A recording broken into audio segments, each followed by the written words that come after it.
Good day everyone, welcome to the new video. Ang video na to is about the trade recap and ipapakita ko na rin sa inyo yung trade journal natin sa trade na to. So this was a Sogeking setup with a risk reward of 1:5. So mga taas-taas to. So it's like a swing na trade pero nangyari siya in 2 days lang. No? Kala ko abutan siya next week but na-hit na siya agad. Okay? So, I will show you the journal ng trade natin. So, ito yan. So, ito yung session. It's the London, New York overlap. So, papunta na siya sa offloading ng London. Diba? Here we have the risk of 0.5%, and the risk reward ratio is 1:5, then the position is 0.02. So, ginawa ko to dun sa ano natin. So, kasi yung journal na to, pag nakompleto to, ito yung ano eh, yung low risk na ginawa kong ano, na prop. Okay? So pag nakakompleto na ipasa yon at nabuo ko yung journal na to, so that would be reference para sa mga ano natin, Magic Nights as a playbook. No? Paano nila ipasa yung mga prop firm challenges nila with the proper risk management. Alright, here, let's go to the trade. So here, the risk is 0.5 only, and the time frame used is 30 and 4H. And then the fundamentals here, uh, the tentative economic data due to US government shutdown, yun yung sentiment lang natin doon, and then the fundamentals affecting some kind of movement or meron bang catalyst, yun nilalagay ko lang dyan sa fundamentals. And then high impact news during the opening of the trade is wala. And then here, the risk management is static. So, dalawa yung risk management dito. It's gonna be risk management dynamic and static. So, pag sinabi natin static is that kung mag-stop loss tayo, fix na yon, no? Stop loss dun lang. And then, pag nag-TP, dun lang din. So, whether it hits the TP or stop loss or pumunta na siya sa baba pero hindi pa nag-hit ng TP, meron ka ng 50% gain, tatanggalin mo ba, ano ka ba. So, pag sinabi natin static, wala lang, hayaan mo lang yon, no? Hanggang ma-hit ang TP at hanggang ma-hit ang stop loss. Walang gagawin. Okay, so ganun yung static. Pag sinabi ko diyang dynamic, so meron tayong risk management plan. So makikita nyo naman dito, no, sa sample dito sa mga previous journals natin. So yung ito dynamic to. O, di ba? Risk management is dynamic. May nakita diyan, set stop gain when price breaks this level. So meron kang adjustment sa risk management mo. Okay? So here, dito sa ginawa nating swing trade for Sogeking, static lang yan. So wala kang makita dito kung saan tayo magsa-stop gain. Kasi static. Okay? Less position size, static. Saka suppose, ganun lang. And then the reward is very big. So ganun tayo mag-swing. Okay? So here, you can see the reason for entry natin. Ito yung reason. London volume created the strong resistance. The H4 time frame forming a lower high and resisting that level. Makita natin dito. So, yung London daw, nag-create ng strong resistance. So, we have the resistance ng London dito. And then, the H4 time frame forming a lower high. H4 time frame, lower high and resisting that level. H4 30 pala yan. So, 30 minutes. Ito yung formation ng lower high na na-anticipate ko dito. Forming a lower high kasi ni-reject siya dito. Sorry, hindi pala yan H4. 30 minutes time frame pala yan.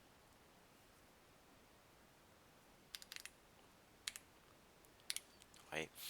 And resisting that level. H4 and 30M showing signs for a deep pullback. So, kung makita natin dito sa H4, it created a resistance. Diba? So, 30 minutes time forming a lower high and resisting that level. So, ito yun. 30 minutes. Makita natin, ito yung London high resistance. And then, nung papuntang overlap, ito, nag-test siya. Okay? During this New York. Titest niya dito, yung high na to. It has no wick here. And then, niresist, no? Nung bumaba, niresist. So, anticipating a lower high on the 30-minute time frame. Then, kung mag-H4 kayo, so sa H4, ito yung in-anticipate ko. Na pag ito, na hindi nabasag, and then pumula siya, so that will be the time na magsisell tayo. Kasi yung H4 candle formed a resistance with a very short wick. So ito yung short wick. So nag-create siya ng resistance. Okay? So I anticipate a Sogeking setup there. Okay? Hindi ako nag-entry dito sa baba because masyado malalim yon. And pag nag-Sogeking tayo, hindi naman natin expected na babalik agad yun because gold is creating newer ATH every time. So malakas yung momentum ni gold na bullish pa rin siya. So hindi ko sinogi na ibabasag yung H4 dito. Okay, kasi malabong mangyari. Wala tayong catalyst eh. Wala tayong the fundamentals is pointing bullish para kay gold. Okay? So sa fundamentals, bullish si gold. So inaanap ko lang dito is a deep pullback, hindi yung reversal. So kaya naghanap ako ng lower high. Okay? So patuloy natin. So the check diagrams for detailed so the execution was on point. Diba? On point yung execution natin. So here is the result. So ito yung result natin. Panalo tayo. TP hit. 2 days waiting. So here and here. So makita natin meron tayo dito din. Isang Sogeking din yan. I-explain ko yan later on. So ano pa, pina-finalize ko pa yan. So ito muna unahin natin. So yung panalo natin dito is $150 or the 1.86% ng 10K account natin. Okay? So, so yung risk lang dito is like a 0.5 pero yung actual 0.30 ganun lang something kasi hindi ko na sinagad sa 0.5% risk kasi baka mas slippage yun. Inano ko na. And here is the result. Trading approach natin dito was on point. No emotions were attached to the trade. Trading plan followed strictly. The stop loss was set to 0.3% risk. So kung magka-slippage man like 0.4 and 0.5. Stop loss place was on point considering the average candle volatility during London, New York overlap session. Okay, so what worked well? The trading plan followed 100%. No emotions in trade, no checking of charts from time to time. So entry precision ang kailangan nating i-improve. To avoid drawdowns or almost SL hits, wait for a stronger confirmation of a lower high. So kailangan i-adjust pa rin natin kahit on point yung execution. Dahil dito, kita nyo to, yung mga prices na umangat pa and then bumalik siya pababa. So, dapat inintay ko muna yung lower high talaga. So, if this one, may lower high, na break pa siya, but this was during New York session na kasi di na tayo nagtitrade doon. Then lower high, lower high. So mabibiyahin tayo sa Asian to. I don't believe the Asian. Kaya meron tayong entry dito sa kabila. 'Di ba? Ito explain ko 'yan next time. Okay? Kaya may entry ako diyan kasi ito yung stronger confirmation na sinasabi ko dito sa ano natin sa what to improve. Okay? To avoid drawdowns. So makita natin dito, walang drawdown 'yan. 'Di ba? Hindi nag-drawdown. So yung precision niyan is maganda. Pero um, yung ano niya, target is small lang. Kasi meron na akong swing. So, hindi ko na i-risk yung, ano. Kasi hindi naman natin expected yun. So, ma-double did tayo doon. Okay? Okay. So, let's go to the trading view. Explain ko. Okay. This was the H4. So, ito yung stop loss placement natin. And then, the London high resistance. Yan. Okay? So, yung formation ng candle was like this. Then, ganon. So, nag-resist siya dan. Pumunta siya dito. So, nung bumula na to, yan, I was expecting or anticipating a Sogeking. So, here, meron kang resistance. Ganon. And then, the target was set here. Kasi dito, kung i-on natin yung Lux Algo, we have an Asian consolidation here. So, that was the possible target. So, kung ilipat natin siya sa 30-minute candle, this was the candle ng time na yon. Ganun yon. Makita natin, ito yung target profit. Ayun, Asian na yan. Yan, yung Asian na yan. Pag nag-Sogeking, so review nyo yung Sogeking na video natin. Always, the target is the Asian volume. Bakit di ka nag-target dito sir sa Asian volume na to? Because this Asian breakout is kasi ito, manipis tong volume to. Kaya nitong basagin. Saan yung Asian volume na pwede niyang i-test? Eto, kasi meron niyang volume dyan sa London, New York. Okay? Meron siya dito. So, this is the possible volume na kukunin. Kasi ito, erase to agad. No? Yun yung expectation ko. If bumaba siya. 'Di ba? So, now, um, hindi nangyari yung inanticipate na. Nangyari siya na lower high. But, ganun.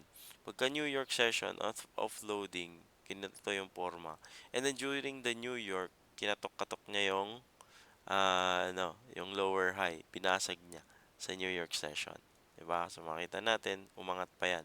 And hindi na hit yung stop loss. Luckily, hindi na hit yung stop loss.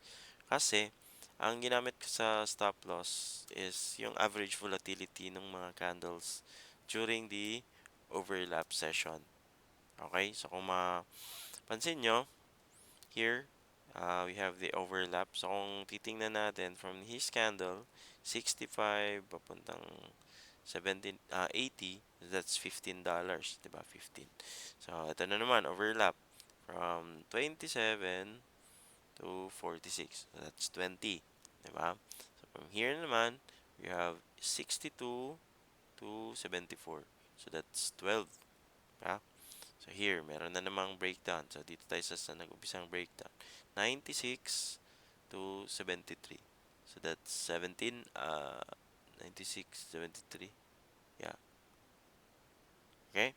The next, here, from here, 56 to 78. So, around 22. Diba? So, nag-average siya ng 15 to 22 max. So, lagyan natin 18 to $20 ang movement ng isang candle sa mga overlaps. So, here, nung entry tayo, here. So, we have 44. So, 18 to 20. So, 44 plus 20, that would be 64. So, dyan, 64. So, kung 18 lang lalagay ko, yan. Okay? So, ang ginamit ko dito is 44 hanggang 60. So, that's around 16. Diba? 16 or 8. Kasi yung average naman nun, no, is the 18 to 22. $20. Okay? So, the much safer kung dito ako naka-entry. Kaso hindi ko na kasi ito yung ina-anticipate ko na mag-lower high. So, dito na ako sa 45. So, pag plasan ko ng 15 yan, other 20, kasi pa-overlap na and then showing na dito yung mga prices pababa. So, yun, nilagay ko na lang sa 40-60. Safer nun is 40-64. But, the risk it would be too much or magliliit na yung lot size ko. So, yun. Yun yung pag-calculate nung stop loss placement natin. Hindi siya dito sa resistance, no? So, always remember and review yung volatility na, na counting natin na video. Okay? So here, nag-entry tayo, anticipating.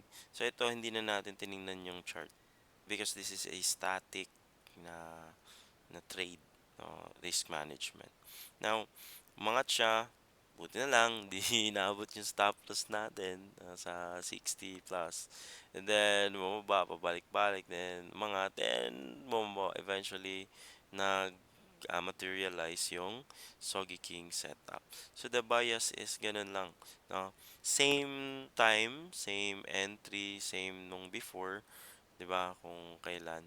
And then here, yung pangalawang trade, I'll explain it later in the next video. Same lang, same time din ako same time halos same time nag-entry. Halos same sa overlap pa rin 'yun, 'di ba? So I hope may nakuha kayo dito. So kung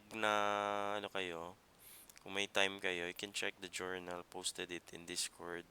Pinost ko din sa group chat. So pwede niyong reviewin 'yon.